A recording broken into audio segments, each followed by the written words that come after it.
The world is evolving at a faster pace than ever before, and as we begin the path to recovery after worldwide disruption, this podcast explores how the design industries can adapt to changing expectations and create a better future for both your businesses and your consumers. I'm Bethan Ryder, Executive Editorial Director here at WGSN. You're listening to Create Tomorrow, the WGSN podcast.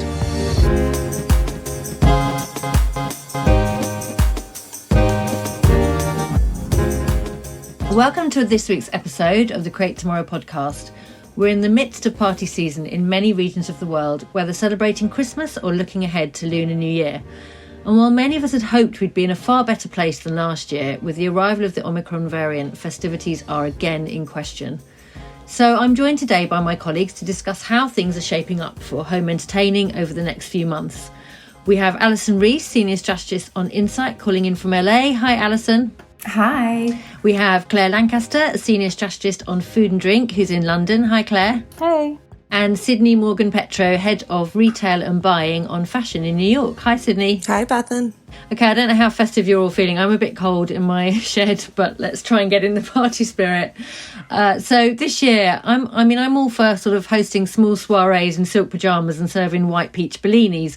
So I think I'm all about luxury, but nothing too excessive or over the top.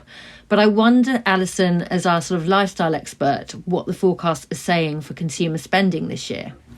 So this is anticipated to be the biggest spending year yet, especially after last year. Consumers are really excited and they want to make it like the best year yet. So in the US, sales are predicted to increase 2.7% to 1.01 trillion. That's according to eMarketer. And we're really seeing that people are just embracing the Christmas holidays and Hanukkah holidays earlier altogether. In the UK, Selfridges reported that online searches for Christmas across the site to October had more than quadrupled compared to previous years, like basically over 200% ahead of their forecast. So, and we did a separate report about Christmas on the site earlier this year, having to do with consumers embracing Christmas earlier. And we're seeing searches as early as like July. So they're really excited this year. And this is also really true for parents as well. They're really excited. And in China, we talked to Athena Chen, who's our senior strategist there. She says that the Chinese government has really tried to get consumer confidence up by emphasizing, the vaccine. In China, they have over 80% vaccination rate. So they're really confident that, they're going to be able to party this year, and they're going to have a great Lunar New Year as well in the beginning of next year. So people are really excited. Right now in China, the focus is on the end of year holidays called Nian Hui, which is like the end of the year company party. So people are really excited to dress up, and this is also a really big campaign period for fashion and beauty brands as well. So everyone's really excited. This is going to be a big year. I guess if I look back to our Future Consumer report on Insight, and there was this sort of talk about drivers and this sort of time perception and there's just been less events really because we've been in lockdowns, in and out of lockdowns. I assume that it's kind of off the back of that. People are desperate to kind of mark and create memories because the months have gone by in a blur, right, with not much happening. Yeah, people are really looking for something to look forward to. And that was something that we really noticed. We did a survey of 112 millennials for a report on WGSN in the middle of November. And that was one of the biggest things that they said was they want things on their calendar. They want things to look forward to. And so the holiday party season is a really great time to, do things big and small. Obviously, there's a little bit of nervousness now with the new Omicron variant, but for the most part, people are still going through with their parties and they're really excited about it. And what about sort of returning to tradition? Because obviously last year in some regions, certainly in the UK, Christmas was cancelled more or less and people were just spending it in their households. So are people going to be rushing back to kind of extended family and sort of the tradition?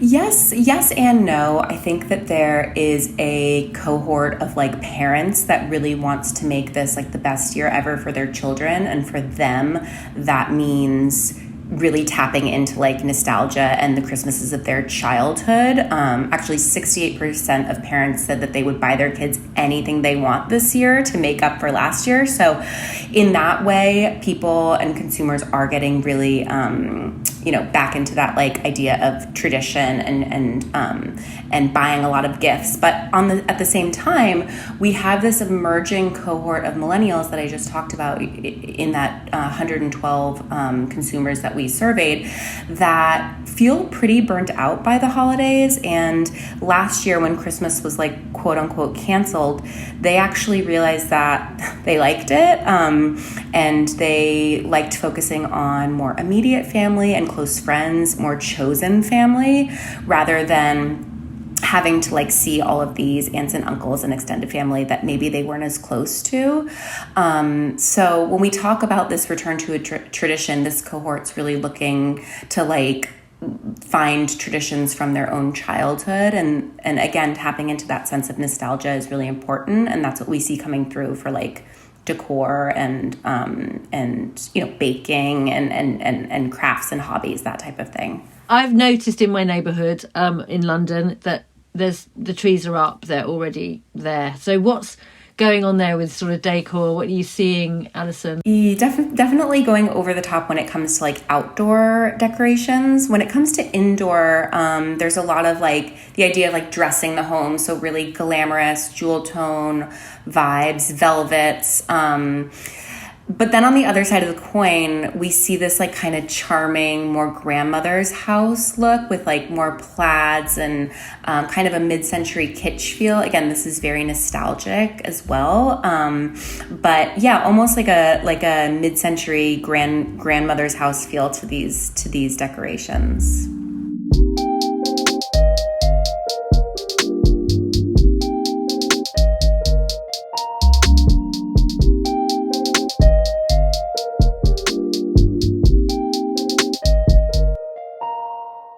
And let's move on a little bit to talk about kind of when we're hosting and we're having people over for food and things.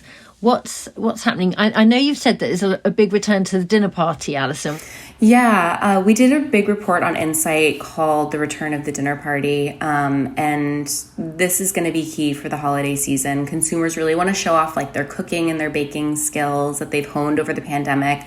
But there's also this sort of undercurrent of hedonism here, kind of what you were talking about before, Bethan, with like the sense of luxury, but it's more intimate hedonism. So like having 6 of your closest friends over for like champagne and caviar, it's a lot more intimate. So I think we're still going to see people going over the top with buying some nice wine and, really indulging when it comes to food, but it'll be a smaller gathering of people. So more intimate and just a more intimate experience. What are you seeing, Claire, with the food? Yeah, I mean, I think exactly what Alison is saying we've seen happening in food a lot. I mean, I think with the holidays, this idea of hosting big family gatherings, people are still hoping for that, but, it can be stressful, particularly this year. But, everybody still really wants to make the holidays special. So large sit-down meals, they do still remain a goal for many people. But we also really are seeing that casual gatherings like Friendsmas and just small intimate gatherings are really going to continue to rise in popularity. So I think that while some people may opt to just celebrate with a close group of chosen loved ones, we can also sort of just see going forward this expansion of the holiday season in the future to have both these small casual gatherings that people discovered last year and actually found out that they really enjoyed. And then also the return of those large traditional family meals. So I think going forward, it's just all about, on the food sense, more variety, more personalization in the way that people are really choosing to celebrate these holidays. And I'm guessing that some people have bought their produce really early because of this concern about supply chains, right? Yeah, I mean, we're seeing exactly as Alison said, people have started searching for food and solutions early. People are, really worried about there not being people not being able to have that big centerpiece or even the sides at the Christmas dinner table, and nobody wants that. So people are almost hoarding, food again. So we're seeing, a reversion back to a lot of these behaviors that people really learned during the pandemic are staying with a lot of consumers. Yeah, I love that you also have been saying that in the same way that a lot of people, I certainly know a friend of mine, they had a different kind of cuisine every week to make eating in at home with the family a little bit more of an event, a bit more interesting. So they tried different cuisines from around the world every week. So are we going to see that at Christmas? Are some people going to shun the turkey or the traditional thing that they normally have? Yeah, we have definitely seen that. And I mean, both in terms of people just wanting, like from a culinary perspective, something new for themselves. So people are turning to sort of global cuisines that are less familiar in their own home countries, and they're trying to incorporate them into their own traditions, which has been really interesting from a food perspective, because it's just great to see all these new flavors and ingredients used in really unexpected ways. And it's also nice because holiday food and drink is increasingly reflecting, the real demographics and the diversity of everyday eating habits, and also just, people. So it's quite interesting to see how the concept of holiday food is evolving and changing really quite quickly. And in the West, we've been looking at the US and the UK and European markets. We've been seeing, just cuisines from all around the world really moving into what we currently think of as traditional types of food. So we've got these amazing Filipino bakers in San Francisco creating, these brilliant sort of bright purple ube sweet potatoes, but in really traditional Christmas cookies, which is just quite a nice thing to see. We've got eclairs in black sesame or dulce de leche flavors. And that's from a California bakery, and it's just really tapping into these sort of local ingredients and these global cuisine traditions. So it's really quite nice to see the way that holiday food is really diversifying really rapidly. So there's lots of options there if you kind of want to host different sort of cocktail parties with different flavours and things. So retailers are really keeping up with that. That's what you're seeing. Yeah, absolutely. In terms of cocktail parties, we've definitely seen a lot of interest, and it was quite a clever decision, I think, on a lot of retailers' parts, where they've really leaned into these little party foods because, they can easily be adapted for whatever. I think all brands have really learned to just roll with the punches and almost expect the unexpected, as cliche as that phrase has become now, But I mean, I think with little small bites and stuff like that, where you can just, you can have them as an appetizer if you are able to have this big traditional family gathering with loads of people, or you can just have them as something that you prepare and have out for, nibbles when you walk around if you end up just having, cocktails with a few small friends, or, just your own household, which hopefully we won't get back to that place again. There must be so many more options now for people that want to have a plant-based Christmas or New Year or Lunar New Year or whatever. There's so much out there, right? Yeah, there definitely is. I mean, I don't eat meat myself, which is quite an interesting position when you work in the food and drink industry, because, so many of it can be quite limiting. But I think that the thing that we're really experiencing now is that it's no longer actually as limiting as it was, and the strides are coming so quickly and so fast, and the product ranges reflect, both alternatives for every single traditional kind of dish that you can imagine. So, if you're looking for that pig in a blanket, now you can get it, and it's completely pork free. And then also what I think is quite interesting is chefs and brands now are really focusing on actually celebrating vegetables and cooking them and preparing them as lovingly as you might a meat main, and just treating vegetables in a different way, putting them at the center of the plate and, actually really celebrating those. So it's quite interesting to see both these sort of soy-based meat mimicking alternatives alongside this sort of, I don't know, bounty of vegetable-based things that we just didn't really consider worthy of the, Christmas dinner table previously. So now I'm going to ask you all if you all celebrate Christmas Day, and if you do, what you'll be eating. So Claire, if you don't eat meat, what do you tend to have? So we kind of, last year was kind of a strange one because we'd anticipated going to the the family's house and sort of eating around whatever was prepared for us. But I think it was kind of a strange situation, like Alison was saying, where we realized that cooking for myself and my partner was quite a joyful experience, actually, because we got to make what we wanted. So we actually ended up going through an Ottolenghi cookbook that we had on our shelf and just making the entire festive holiday range, making the full sort of 5-course meal for ourselves, which was really indulgent and kind of complicated and maybe difficult to do if you were cooking for a huge group.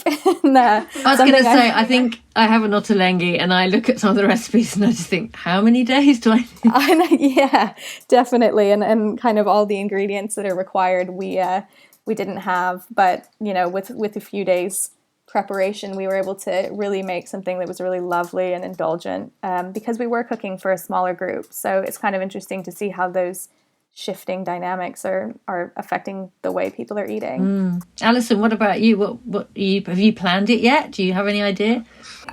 We have a loose plan. So my mother is German, so we have always done our big Christmas on Christmas Eve. So like Christmas is sort of the whole party takes place on Christmas Eve, and then Christmas Day you sort of just hang out. So we tend to do a bigger dinner on Christmas Eve. And my mother-in-law is an amazing cook, and she actually usually does homemade pot stickers on Christmas Eve, and she sets it up like an assembly line, and everyone helps because you have to make so many. And so it's really fun and very interactive in that way. And I have a 2-year-old son, and he really likes to, get involved with that as well. So it's really fun because everybody can do it. So that's probably what we'll be doing this year. What about you, Sydney? Do you know what you'll be eating? We have kind of a similar celebration setup as Alison, where we do the Christmas Eve dinner with the family, and that's the big to-do. Very traditional. You have your turkey and your mashed potatoes and green bean casserole. Honestly, pretty similar to what we would eat at Thanksgiving. And then Christmas Day, since I'm always on the road, heading back home from Granny's, we stop at the Chinese buffet. And it has become a tradition in our family. So every single year we stop there on the way home.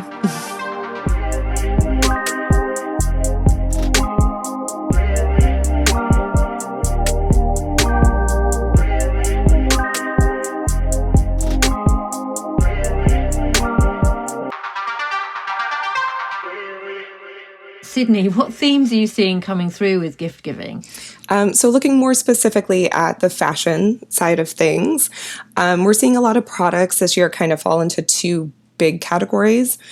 So one is wellness wear, and the other one is what we've been calling a lot around the site as problem-solving products.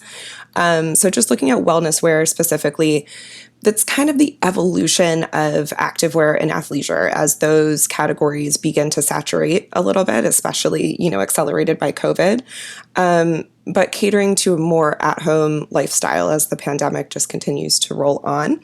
So lots of hybrid items fall into these categories. So things like the indoor-outdoor slipper has been a major item, and things like the robe coat, where it's a bit of a fusion of a robe and a cardigan and something you could wear outside running around. So those are going to continue to be top sellers for gifting season. I'm definitely really liking the emerging trend towards infused fibers. So this is really where the wellness wear comes in. So it's especially for sleepwear. We're seeing it very strongly there. So a good example with that one would be Lunar. So they have a house coat, and it's actually infused with vitamin E. And then brands like PH5, who are great at knitwear, they've just debuted sleepwear that's infused with hyaluronic acid. So it actually helps to moisturize the skin. So you're actually getting, benefits from your clothing.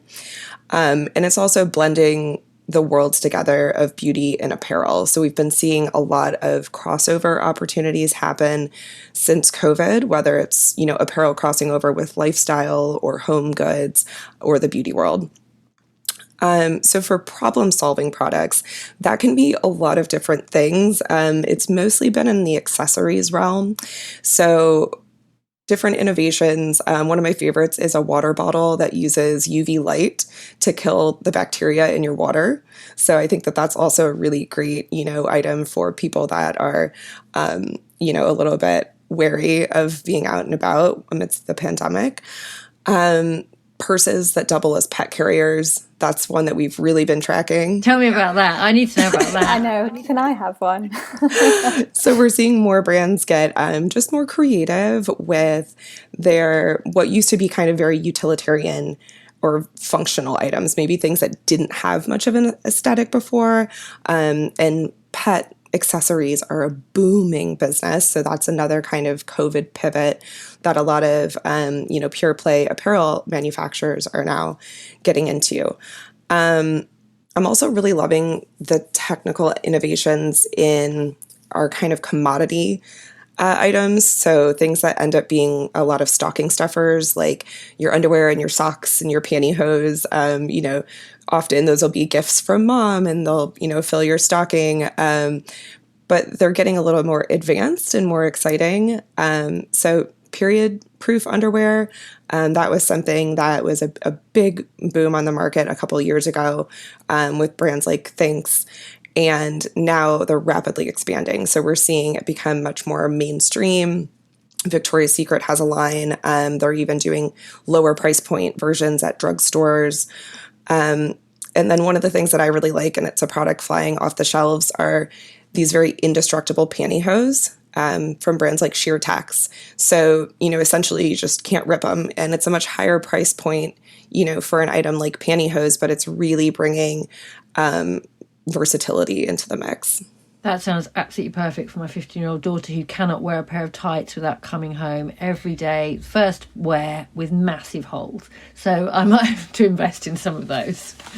And then what about sustainability? Because I know that it's on everybody's minds, and obviously this time of year can be quite wasteful. Are you seeing that people are sort of choosing gifts with sustainability in mind as well? Yeah, absolutely. So, it's nice to finally see both the supply and the demand pick up for sustainable products. And consumers are becoming much more educated on really like the full spectrum of sustainability.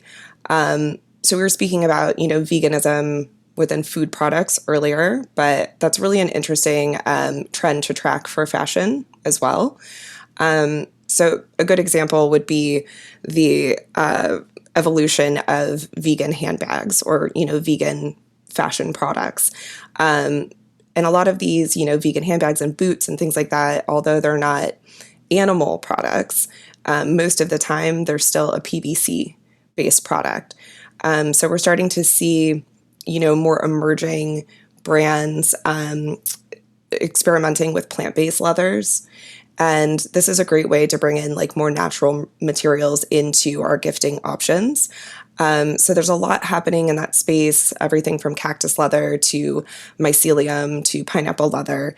Brands like Stella McCartney are doing it at the luxury space. And then we even have, brands like Lululemon who are working with mycelium on everything from yoga mats to active accessories, and they're going to be debuting those in a couple of months. So right now it's still an emerging space, but this is something that we expect to scale for upcoming seasons. Alison, are you seeing that in the decor and sort of, Christmas trees, all these sorts of things that perhaps not so sustainable? Yeah, it's we're definitely seeing that, like, when it comes to the way that consumers are decorating their homes, they are being much more mindful with sustainability as well. So and actually in that survey that I mentioned earlier, 37% of our respondents said that they thought that the holidays were very wasteful, and our respondents talked about everything from wrapping paper to shipping, presents cross country, to even cutting down a Christmas tree. So I would say the biggest thing I've seen this year is like the idea of a sustainable Christmas tree and what does that mean. So in London and also here in LA, there's some services where you can rent a Christmas tree. So you get like a potted Christmas tree delivered to your house, and then they take it away and they replant it. But with the Christmas tree shortage that we're seeing as well, I think a lot of consumers are just deciding to buy a synthetic tree, and sales on like Wayfair, Crate and Barrel, Pottery Barn, they're all up for sales of synthetic trees. And in some ways that is the most sustainable option because you can store it. You're not cutting down a tree every year, and you get that perfect tree look as well. So.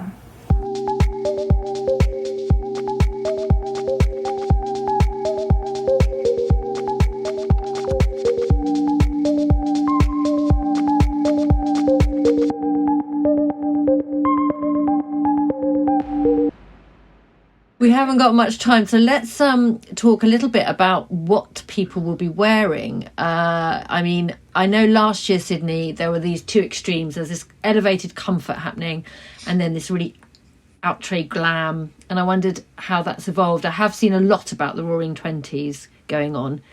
What's happening there? Yeah, I think we're seeing the biggest increases right now when we're looking at, performance metrics like out of stocks and markdowns and things like that across knitwear, specifically like sweater knits. So last year during the pandemic, a lot of the comfort wear was focused on, sweats and cute little lounge sets and much more of an athleisure vibe. But now we're seeing them much more elevated, a lot sexier. So there's a trend that we've been talking a lot internally about that we're calling subversively sexy.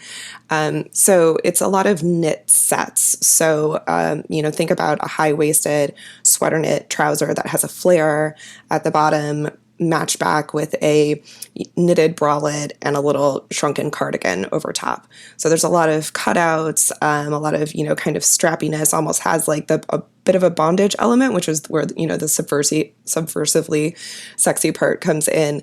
But the best part about these types of looks is the versatility. So you could slap on a pair of heels and do your jewelry and your makeup and wear them out, to an office party. Or you could wear them back with slippers and a house coat and they'd be fine at home. So I think, versatility is the same conversation that we were having last year with trans-seasonality, which in and of itself is inherently sustainable because they're items that you can wear for a long time and get a lot of use out of. I will say for the more dressed up side, we've been asked a lot about heels recently and, are people back in their heels? I will say from a sales perspective, it's still been a little bit rough for high heels in comparison to other items in the footwear category. So we're still seeing more overall interest in boots and sneakers. So it's definitely still a comfort environment for retail. But one of the heels that we're seeing a lot of momentum on are platform styles. So specifically within that heels category, that's an item that's doing well year on year, and we're seeing a lot coming down the runways for next year. So this is an item we're projecting for next festive season is going to be a very big deal. Specifically, the very accentuated platform styles that have a Mary Jane silhouette to them. So definitely one to watch. The other thing I just love the look of everywhere are these kind of like just furry sandals that everybody seems to be buying. I have some. And slippers have been done. Yeah, slippers are doing exceptionally well at retail right now. And also cord. I mean, I can't get enough cord. There just seems to be, I know that isn't party wear, but that's like, sort of elevated cord, not your kind of brown cord with the patches on the elbow from the 70s, but just really lovely, beautiful. Absolutely. And it can be a great alternative to the velvets too. In the deep jewel tone, if you give it a nice cut, maybe in like a tailored separate, you could definitely wear that out to a Christmas party.